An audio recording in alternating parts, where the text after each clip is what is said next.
Booker T. Washington.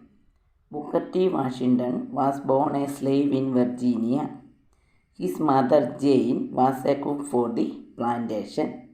One of his duties as a boy was carrying sack of corn to the mill on the back of a horse. If a sack fell off, he might wait for hours for someone to come along and replace it on the horseback. Mr. William Davis opened a school for black children. Booker's parents permitted him to attend if he worked before and after school. He worked from 4 a.m. to 9 a.m. in the mines. Then he went to school half a day. After school, he went back to the mines. He heard about a Hampton Institute in Virginia, a school for the black boys and girls. He was accepted into the school. After the studies, Booker worked in the same school as a teacher. He taught a night class for students who had to work during the day.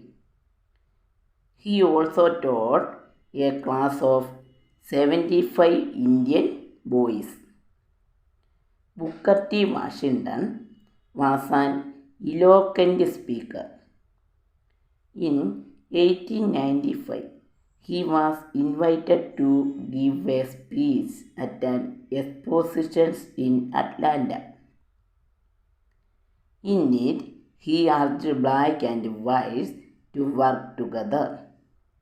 Afterward, Harvard University gave him an honorary degree.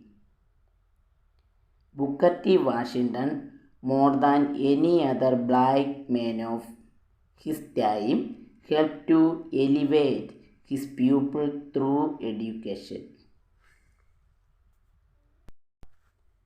Benjamin Franklin.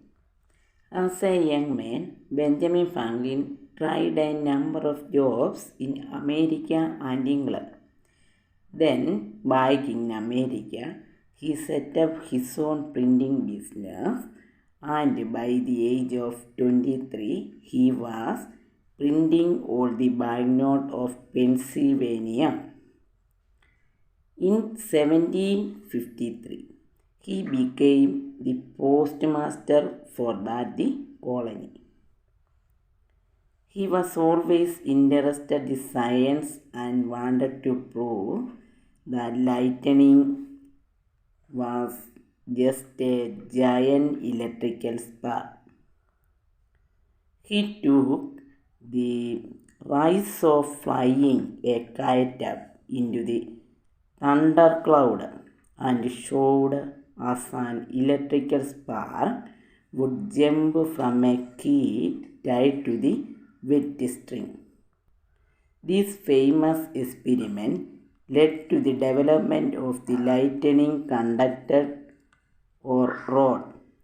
In 1757, Franklin became the representative of Pennsylvania in London.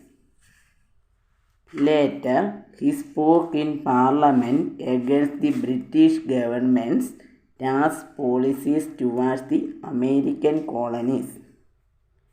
Then, after helping Thomas Jefferson to write declarations of independence in 1776, he served in Paris, where he persuaded France to support the rebels in the American Revolution. He was very popular in France, and when he died, a French writer said, "He started the lightning from the skies and the scepter from tyrants." Bismarck. Bismarck was the first Chancellor of United Germany. In Germany, there were many independent small states. Prime Minister of Prussia and founder and the first Chancellor of the German Empire. Once the empire was established, he actively and skillfully pursued Pacific policies in foreign affairs, succeeding in preserving the peace in Europe for about 2 decades. In 1862, Bismarck was promoted as the head of Prussian cabinet. He attacked Denmark in 1863 and Austria in 1866.